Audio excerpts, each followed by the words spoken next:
Godina Gujii Lixaa aanaa Sirroo Barguddaatti uummata buqqaasuu saamuu fi doorsisni waraana garboonfataa Pippin jabaachuun ibsame. Jaalfalmataa lammii dabalata qaba. Murni faashistii PP waraana isaa bobbaasuun godina Gujii Lixaa aanaa Sirroo Barguddaa keessatti uummata Oromoo irratti yakka hamtuu raawwachaa jiraachuun himameera. Akka jiraattota irraa irraanni biyyoolessa Oromiyaa odeeffatetti gandoota akka Galaanaa, Qajimaa fi Ejersa Muraa jedhaman keessatti uummata nagaa keessaa irraa humnaan buqqisuu, doorsisaa fi rasaasaan sodaachisaa akka jiran ibsameera. Bifuma kanaan Guraandhala 2026 aanaa Sirroo Barguddaa ganda Galaanaa Mexxaarrii iddoo addaa Urruubbaa jedhamutti waraanni faashistii PP uummata nagaa keessaa irraa buqqaasuun gara magaalaa akkasiin dirqisiisaa ture.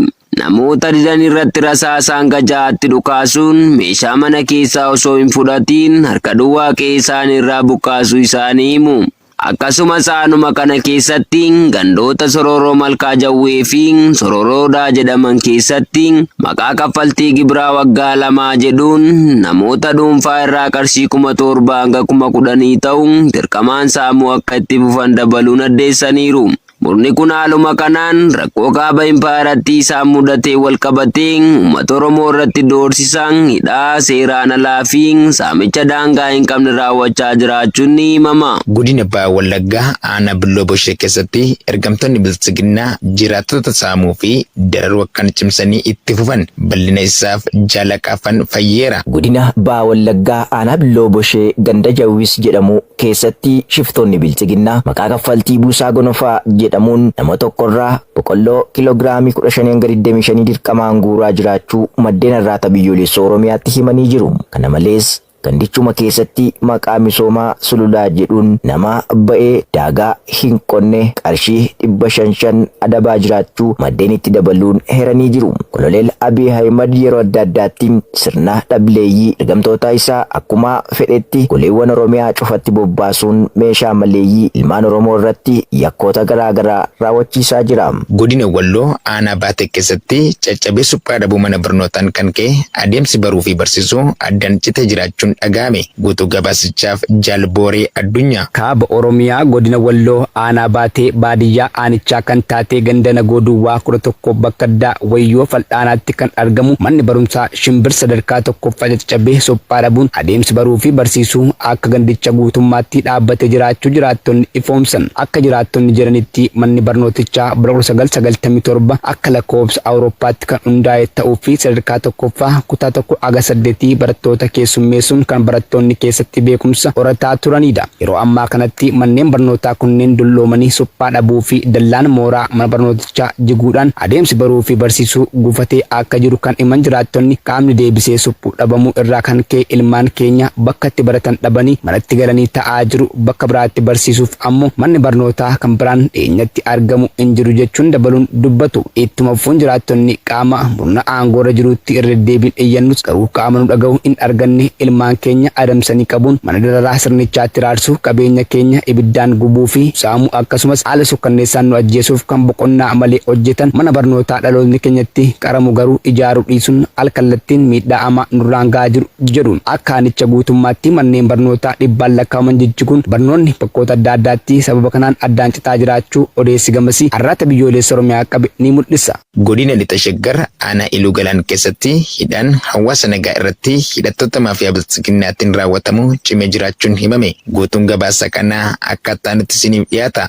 Godina Lixa Shaggar aanaa Iluu Galaan ganda Waddeeyyii Giraanchee keessatti sirna dhaabbileeyyiin waraana Impaayera Itoophiyaa gaafa Guraandhala 2026 ganama keessaa toora sa'a 3tti nama nagaa maqaan isaa Lammaa Dhibbisaa jedhamu badii tokko malee mana hidhatti darbachuun hiraarsaa jiraachuu jiraattonni har'aata biyyoolessa Oromiyaatti himaniiru. Akka jiraattonni himanitti Lammaan ilma hiyyeessaa nama abbaan qabnee fi haati isaa dhukkubsattuu waan taateef hojii qonnaa irratti bobba'uun ofii fi haadha isaa kan jiraachisu ta'us dhala namaaf naasu tokkollee kan hin qabne ergamtoonni bilchiginnaa garuu maqaa inni hin qabne itti moggaasuun yakkamaa taasisanii mana hidhatti darbachuu dubbatu. Gochawwan daba wal fakkaatoon akkasii lukkeelee Piippiitiin gaddicha keessatti uummata meeshaa malayyii irratti irra deebiin raawwatamaa jiraachuu kan ibsan maddeen maqaa gibiraa fi inshuraansii akkasumas nyaata milishaa jedhuunis saamichi guyyaadhaa gara guyyaatti hawaasa akka qaleeyyii irratti raawwatamaa jiru jabaata jiraachuu jiraachus addeessaniiru. Qeelleen biltsiginnaa godina lixa wallaggaa aanaa sayyoonoolee keessatti maqaa leenjii milisummaa jedhuun hawaasa nagaa dirqama nuqqamsaa jiraachuun himame. Dabalata isaaf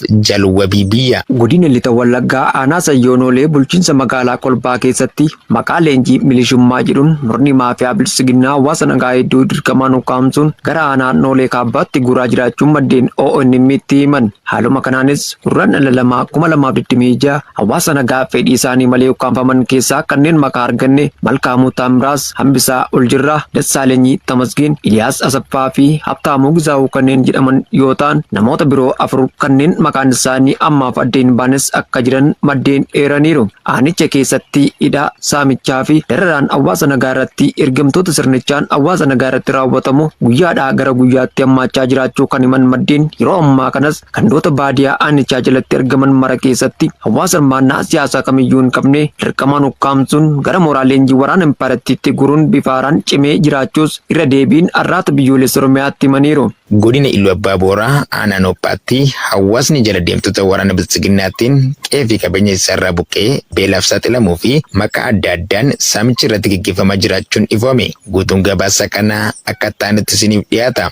Godina Iluu Abbaa Booraa aanaa Noophaa bulchiinsa magaalaa Qaaroo fi gandoota ishee jala jiran 16 ta'an keessatti deeggartoonni aangoo siyaasa nam-tokkee Koloneel Abiyyi Ahimad guraandhala 27 2026 irraa kaasanii mana tokkotti giddu galeessaan qarshii 300,000 haga 500,000 dirqamaan gurrachuun gara sadoo dhuunfaa isaaniitti deebifachaa akka jiran maddeen arraata biyyoolessa Oromiyaatti himan. Akka maddeen himanitti loltoonni gara jabeeyyii biltsiginnaa kaffaltii nagee tokko hin qabnee fi seera maleessa ta'e kana irra deddeebiin maqaa gosa kaffaltii adda addaa da'oo taasifachuun saamicha ammeessanii jiraachuu himu. Kana malees aanuma kana ganda Aabboo fi Waayuu jedhaman irraa loltoonni impaara dullomte utubuu fi umurii itti dheeressuuf warriqatan ji'a fulbaanaa keessa lolaan waraana bilisummaa Oromoo injifachuu dadhabuu waggaa baran sodaa fi hirphaatoo hamaa keessa galuun hawaasa qe'ee fi qabeenya isaarraa buqqisanii bulchiinsa magaalaa Qaaroo keessa humnaan qubachiisuun beelaaf saaxiluu maddeen gabaasan. Goolessitoonni waraana biltsiginnaa goliiwwan Oromiyaa mara keessatti maqaa waraana bilisummaa Oromoo nyaachistu jedhuu sababeeffachuun akka waan waraana bilisummaa Oromoo balleessanitti yaaduun hawaasa gandoota baadiyaa keessa jiraatan buqqisaa jiru. Godina Lixaa Harargee aanaa Gumbii Bordoddee keessatti hidhaan jiraattota irratti ergamtoota biltsiginnaan raawwatamu cimee itti fufee jiraachuun dhaga'ame. Bal'ina isaaf Jaalaqaafan Fayyeera. Godina Lixaa Harargee aanaa Gumbii Bordoddee Ardaa Sabaaqaa jedhamu keessatti sirna dhableeyyiin ergamtoota murnaa maafiyaa PP gaafa gurraandhala 2026 namoota maqaan isaanii Obbo Sultaan Ahmad, Obbo Abdusalaam Amadem, Obbo Mustafaa Qamar, Obbo Abdoo Adamii fi Obbo Ammee Leelee jedhaman sababa tokko malee ukkaamsanii hidhaatti darbachuun dararaa jiraachuu jiraattonni araddicha arraata biyyoolessa Oromiyaatti himan.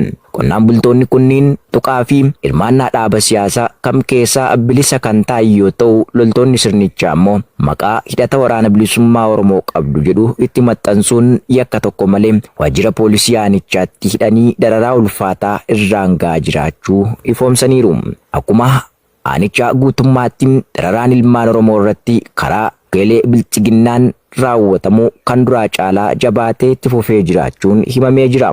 Murni gara isaa qofaaf bitamuun hawaasarraa dhalatanitti deebi'uun gocha gara jabinaa ulfaataa raawwachuuf addatti maatii qabsaa'otaa fi sabboontota ilmaan Oromoo sababoota sobaan yakkuun dhiittaa mirga namoomaa ulfaataa geessisu biltsiginnaan gocha isaa kana bakkayyuu jabeessee jira. Godina Lixa Wallaggaa aanaa Manasibuu keessatti ilmaan Oromoo baay'inni isaanii 100 ol ta'an yakka tokko malee sababa Oromummaa isaanii qofaaf mana hidhaatti dabarfamuun hiraarfamaa jiraachuun ifame. Jaalfalmataa Lammii waan qindeeffate qaba. Godina Lixa Wallaggaa aanaa Manasibuun gandoota baadiyaa jiranii fi bulchiinsa magaalotaatti waraanni faashistii PP ilmaan Oromoo yakka tokko malee sababa Oromummaa isaaniif qofaan yakkamanii mana hidhaatti darbamuun yeroo dheeraaf hiraarfamaa jiraachuu jiraattonni dubbatu. Akka jiraattonni bakkichaa nuuf ibsanitti namoonni kunneen mana hidhaa keessatti hiraarfamaa jiran kunneen yeroo garaa garaatti maqaa hidhata waboo qabdu jedhuun waraanni weerartuu bilxiginnaa dabaan ukkaamsee akka hidhaa jirus himu. Namoota manadhaa kana keessatti raarfamuun yakkoonni namoomaa hedduu irratti raawwatamaa jiran baay'inni isaanii 72 ta'an gandoota baadiyyaa aanichaa jalaa akka qabamanii fi kanneen hafan 28 ol ammoo bulchiinsa magaalota aanichaa keessaa qabamuun odeessi bakkichaa arganne ni mul'isa. Waraanni Ameerikaa haleellaa yeroo dhiyootti doonii Paasifikii irratti raawwateen namoota 2 ajjeese. Dabalata isaaf Jaalbooree Addunyaa. Waraanni Yuunaayitid Isteetsi haleellaa yeroo dhiyootti doonii ba'a galaana Paasifikii irratti raawwateen namoota 2 ajjeesuu ibsee jira. Hojii waraanaa Ameerikaan Laatiin Ameerikaa keessatti raawwattu kan to'atu ajajni kibba Ameerikaa Saawuskoom kamisa kaleessaa akka jedhetti tarkaanfii kanaan shororkeessitootni qoricha sammuu namaa adoochan 2 ajjeefamanii jiru. Saawuskoom dooniin kunnii fi miidhamtoonni 2 daldala qoricha sammuu namaa adoochuu keessatti hirmaachuu isaanii himannaa isaa kan deeggaru ragaa tokkollee hin dhiyeessine. Haleellaan Ameerikaan doonii Paasifikii fi Kaaribiyaan irratti raawwatte erga taate jalqaba baatii fulbaanaa bara 2025 galmaa'e as haleellaa 34ffaa keessatti yoo xiqqaatee namoota 126 ajjeese seera addunyaa jalatti seeraan ala jechuun bal'inaan balaaleffamaa jira. Haleellaan xiyyaaraa yeroo dhiyoo kun bara 2026 kana keessa bulchiinsa Tiraampiif kan jalqabaa ta'e mul'ata jala galmeen tarkaanfii garee ordoffii Airwards. Waboon wabii saba Oromoo zoonii kibba ba'a Oromiyaa godina Arsii ba'a aanaa sirkaa fi roobeediidhaa keessatti tarkaanfii barsiisaa ta'e loltoota biltsiginnaa irratti fudhachuu beeksise. Abdii fi wanteen sabaa waboon zoonii kibba ba'a Oromiyaa guyyaa kaleessaa jechuun guraandhala 5 2026 aanaa sirkaa ganda biduu baalaa jedhamu keessatti loltoota biltsiginnaa maqaa sakattaa waboon bobboon uummata nagaa dararuuf yaa'atu haleeluun 3 battalatti irraa ajjeesuun 4 madeesse kanarraa afti ari'uun obbo deebisee jira. Ittuma fuun irree fi gaachanni sabaa waboon godinichuma aanaa roobeediidhaa ganda sadiiqaa qarsaa jedhamu keessatti humna dabalataa aanaa sirkaa fi imalaa turti haleeluun hedduu du'aaf maduun adabuun injifannoo cululuqaa fi boonsaa galmeessee milkiidhaan goolabee jira. Tarkaanfii waboon ergamtoota impaayeraa irratti fudhatu aga bilisummaatti jabaateetti fufa injifannoon uummata Oromoo.